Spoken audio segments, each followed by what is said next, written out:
మీ విజయమ్మను రాజశేఖర రెడ్డి గారిని అభిమానించేవారు, వారికి రాజశేఖర రెడ్డి గారిని ప్రేమించే వారికి యావత్ కడప లోక్సభ నియోజకవర్గ ప్రజలందరికీ నా విన్నపం. రాజశేఖర రెడ్డి గారిని ఏ విధంగా మీరు అభిమానించారు, ఏ విధంగా హక్కును తీర్చుకున్నారు, ఏ విధంగా నిలబెట్టుకున్నారు, ఆయన కూడా ఆయన ఊపిరి ఉన్నంత వరకు ప్రజాసేవలో మీకే అంకితమయ్యారు. మీకు సేవ చేస్తానే ఆయన చనిపోయారు. ఈరోజు ఆయన ముద్దుబిడ్డ షర్మిలమ్మ పార్లమెంట్ కంటెస్ట్ చేస్తా ఉంది. ఈరోజు ఆ బిడ్డను ఆశీర్వదించమని, పార్లమెంటుకి పంపమని, ఆయనలాగా మీకు సేవ చేసే అవకాశం ఆమెకి ఇవ్వమని వాళ్ళందరినీ ప్రార్థిస్తున్నాం. సౌభాగ్యమ్మ కూడా రాజకీయాలలో ఉంది. అందరూ ఒక్కొక్క పదవి వాళ్ళ వాళ్ళ టైంలలో చేసిన వాళ్ళు, వాళ్ళంతా ఒకే జనరేషన్కు చెందిన వాళ్ళు. మరి ఆ టైంలో నెపోటిజం ఉన్నిందా? జగన్మోహన్ రెడ్డి గారు నెపోటిజం గురించి మాట్లాడుతున్నారు. మరి మీరు ముఖ్యమంత్రిగా ఉండి కూడా, మీ పార్టీ మీరు పెట్టి కూడా ఇంకా ఎవరు బంధువులు ఉండకూడదు అని మీరు చెప్తున్న ఈ లాజిక్లో రవీంద్రనాథ్ రెడ్డి గారు లేరా? మీ బంధువు కాదా?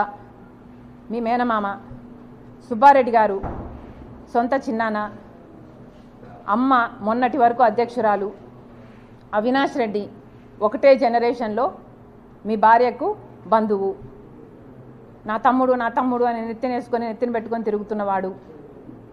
మరి వీళ్ళందరూ మీ పక్కన మీ బంధువులుగా ఉంటే అది నెపోటిజం కాదు. ఈరోజు మీ చెల్లెలు మాత్రమే మీ పక్కన ఉంటే అది నెపోటిజం కిందికి వస్తుంది. మీ మాటలు మీరు ఎంత ఇన్సెక్యూర్గా ఉన్నారో చెప్తున్నాయి. మీకు అర్థమయ్యే మాట్లాడుతున్నారా?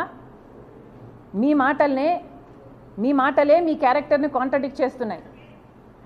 మీకు మీ చెల్లెలంటే ఇన్సెక్యూరిటీ అన్న విషయము మీ మాటలే బయట పెడుతున్నాయి. ఒకసారి ఆలోచన చేసి మాట్లాడండి ఇంటర్వ్యూలలో మాట్లాడినప్పుడు అని జగన్మోహన్ రెడ్డి గారికి చెప్తున్నాం. డబ్బు ఆశ ఉందని నేనేదో కరప్షన్ మిమ్మల్ని చేయమని అడిగానని, దేవుడు మీకు పదవినిచ్చింది బంధువులకు మేలు చేయడానికి కాదు కాబట్టి నేను ఎంకరేజ్ చేయలేదు అన్నట్టు మీరు మాట్లాడడం జరిగింది.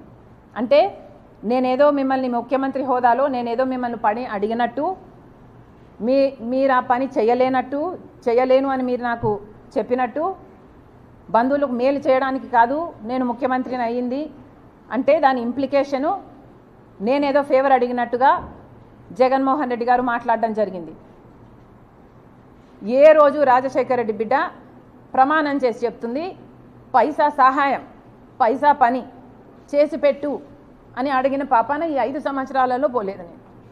నేను రాజశేఖర రెడ్డి బిడ్డను. ఇదే రాజశేఖర రెడ్డి బిడ్డ నాన్న ముఖ్యమంత్రిగా ఉన్నప్పుడు, రాజశేఖర రెడ్డి గారు ముఖ్యమంత్రిగా ఉన్నప్పుడు కూడా పదవిని చూసిందాన్ని. నాకే కనుక డబ్బు ఆశ ఉండుంటే ఆ రోజుల్లోనే ఎంతో కలిగి ఉండేదాన్ని.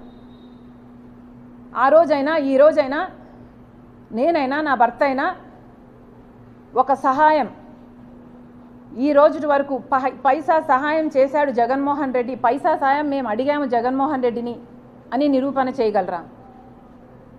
ఎందుకండి ఇలా మాట్లాడతారు? అసలు మీరు జగన్మోహన్ రెడ్డి గారు రాజశేఖర రెడ్డి గారి కొడుకు అన్న విషయాన్ని ఎందుకు మర్చిపోతున్నారు? మీరు మర్చిపోయి వ్యవహరిస్తున్నారు కానీ చూసే ప్రజలకు తెలుసండి మీరు రాజశేఖర రెడ్డి గారు కొడుకు అని. మరి రాజశేఖర రెడ్డి గారి కొడుకుగా మీరు వ్యవహరించకపోతే మీరు ఎంత హ్యూజ్ డిసప్పాయింట్మెంట్ అవుతారో మీరు ఒకసారి ఆలోచన చేసుకోండి.